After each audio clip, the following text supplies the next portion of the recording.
বলতে এবার আমরা আসি পাকিস্তান পিরিয়ডের যে নোটগুলো। জি। তখন তৎকালীন পূর্ব পাকিস্তান, বর্তমান বাংলাদেশ, তখন 1 টাকার নোট এটি। আরও বেশ কয়েকটি কালার হয়, আমার কাছে এখনও সবগুলো নেই। এটা হচ্ছে পাকিস্তান আমলের তখনকার 5 টাকা। 5 টাকা। পিছনে মোহাম্মদ আলী জিন্নাহ তার ছবি দাও,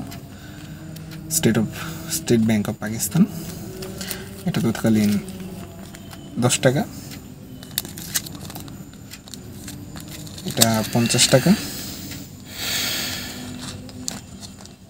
এটা 100 টাকা। এটা আমার লাইফের সর্বপ্রথম আমি যে কালেকশন জগতে আসার অনেক আগে 2012 সালে আমার এই নোটটি দিয়ে মূলত আমার কালেকশনের যাত্রা শুরু হয়।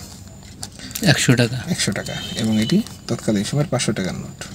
বলে রাখা ভালো, তখনকার বিভিন্ন সরকারি উচ্চপদস্থ ব্যক্তিদেরও বেতন 500 টাকা ছিল না। জি। তো এটার তখনকার ভ্যালুয়েশন অনেক বেশি ছিল। ধন্যবাদ। তো বন্ধুগণ, আমরা অনেক সুন্দর কালেকশন দেখতে পেলাম। তো আপনাদের কেমন লাগলো কমেন্টসে জানাবেন। খুব ভালো লাগলো। যারা ফেসবুক পেজ থেকে দেখছেন অবশ্যই পেজটিকে ফলো করবেন, আর যারা ইউটিউব চ্যানেল থেকে দেখছেন তারা অবশ্যই চ্যানেলটিকে সাবস্ক্রাইব করে পাশে থাকবেন। ভালো লাগলে লাইক কমেন্টস করবেন। ধন্যবাদ বন্ধুগণ।